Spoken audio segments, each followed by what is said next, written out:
কতদিন বাসায় যাস তুই?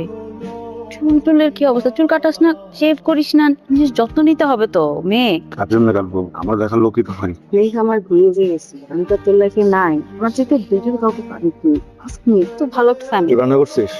মজা হয়েছে অনেক। তুই বিয়ে আগে যেমন রান্না করতে, বিয়ের পর আরো ভালো রান্না করিস। বিয়ের এফেক্ট না, খুব সংসারী হয়ে গেছিস। হাজবেন্ডে খুব আদর যত্ন করে রান্না করে খাওয়াছিস না, তো মজা হয় না। রান্না খুব ভালো হয়েছে খুব। মেঘ বেশিক্ষণ থাকবো না আমি, অত কিছুক্ষণ সময় আছে, এইসব কথা থাকুন বাড়তেন। তোর কাছে একটা জিনিস চাই, প্লিজ না। মাঝে কিছু চাবো না। আমি তো জানি তোর বিয়ে হয়েছে, আগেও সংসার করিস, কেন চাবো বল? আমি তো চাওয়ার জায়গাও নেই, রাইটও নেই। তোর অন্যটা আমি নিয়ে যাই না, আমার কাছে আগে যে অন্যটা ছিল ওটার স্মেলটা কয়েকদিন ধরে পাচ্ছি না। তো ওনার ধুয়ে টুয়ে দিচ্ছে, বুঝছিস? তুই নাই, অন্যটা আছে, তুই নাই এটাতে। এটা নিয়ে যাই, দিবি? আমি তো সব খেয়ে ফেলছি, তোর হাজবেন্ডের জন্য আসছিস না? ও চুপ কর, বললাম তো চলে যাবো কিছুক্ষণের মধ্যে, এখন সব কথা বল। আচ্ছা, সরি সরি সরি। আচ্ছা, ওকে অফিসে যাও শুকুন তো।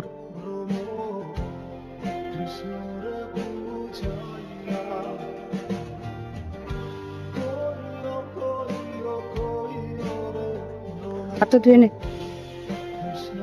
সরি। শোন, Yeah.